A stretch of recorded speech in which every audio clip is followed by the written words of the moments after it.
Dieu nous parle. Chaque jour, Charles et Carole vous présentent la leçon de l'école du sabbat.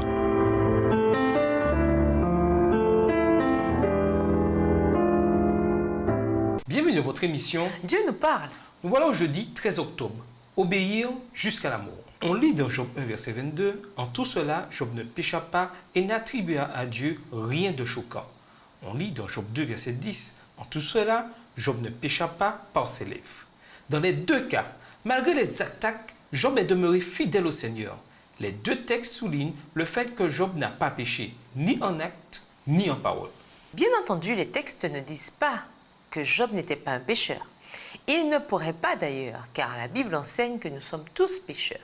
Si nous disons que nous n'avons pas péché, nous faisons de lui un menteur et sa parole n'est pas en nous. 1 Jean 1, le verset 10. Être intègre et droit, craindre Dieu et s'écarter du mal. Job 1, le verset 1, ne fait pas de quelqu'un une personne sans péché. Comme tout le monde, Job était né dans le péché et avait besoin de sauveur. Néanmoins, malgré tout ce qui lui est arrivé, il est resté fidèle au Seigneur. En ce sens et à sa manière, Job peut être vu comme un genre de symbole, un pâle exemple de Jésus, voir leçon 14, qui, dans ses épreuves et ses tentations terribles, n'a pas abandonné, n'est pas tombé dans le péché et a ainsi réfuté les accusations que Satan portait contre Dieu. Bien sûr, ce que le Christ a accompli était bien plus grand, plus imposant et plus conséquent que ce que Job a pu faire. Mais le parallèle demeure. Lisons Matthieu 4, les versets 1 à 11. En quoi l'expérience de Job reflète-t-elle ce qui est arrivé ici? Matthieu 4, les versets 1 à 11. Alors Jésus fut emmené par l'Esprit dans le désert pour être tenté par le diable. Après avoir jeûné 40 jours et 40 nuits, il eut faim. Le tentateur, s'étant approché, lui dit, « Si tu es fils de Dieu, ordonne que ces pierres deviennent des pains. » Jésus répondit, « Il est écrit, l'homme ne vivra pas de pain seulement, mais de toute parole qui sort de la bouche de Dieu. » Le diable le transporta dans la ville sainte, le plaça sur le haut du temple et lui dit, « Si tu es fils de Dieu, jette-toi en bas, car il est écrit, il donnera des ordres à ses anges à ton sujet, et ils te porteront sur les mains, de peur que ton pied ne heurte contre une pierre. » Verset 7.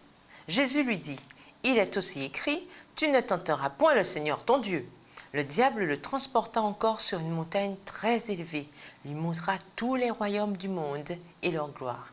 Et il lui dit, « Je te donnerai toutes ces choses si tu te prosternes et m'adores. » Jésus lui dit, « Retire-toi, Satan, car il est écrit, tu adoreras le Seigneur ton Dieu et tu le serviras à lui seul. » Alors le diable laissa et voici des anges vinrent auprès de Jésus et le servaient. Bien que dans un environnement hostile, le corps affaibli par le jeûne, Jésus dans son humanité, dans une condition semblable à la chair du péché, Romains 8, verset 3, n'a pas fait ce que le diable voulait qu'il fasse, comme Job avant lui. Et tout comme Satan a disparu de la scène après que Job est resté fidèle, la Bible nous dit que le diable lissa, Matthieu 4, verset 11, voire également Jacques 4, verset 7, après que Jésus a résisté au dernier effort de Satan pour le perdre. Mais ce que Jésus a affronté dans le désert n'était que le commencement.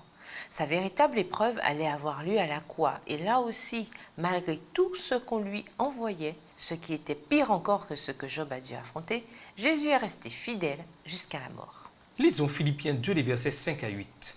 Quelle espérance l'obéissance jusqu'à la mort de Jésus nous offre-t-elle et que nous indique-t-elle sur la manière dont nous devrions vivre en réponse à son obéissance? Philippiens 2, les versets 5 à 8. « Ayez en vous les sentiments qui étaient en Jésus-Christ, lequel, existant en forme de Dieu, n'a point regardé comme une proie à arracher d'être égal avec Dieu, mais s'est dépouillé lui-même en prenant une forme de serviteur, en devenant semblable aux hommes, et ayant paru comme un simple homme, il s'est humilié lui-même, se rendant obéissant jusqu'à la mort, même jusqu'à la mort de la croix. » Et nous vous laissons avec ces questions de réflexion. Je suis trop béni pour être stressé. En quoi cette expression est-elle valable? Comment la paraphraseriez-vous pour qu'elle soit conforme à l'enseignement biblique? Au revoir. Et à demain si Dieu veut.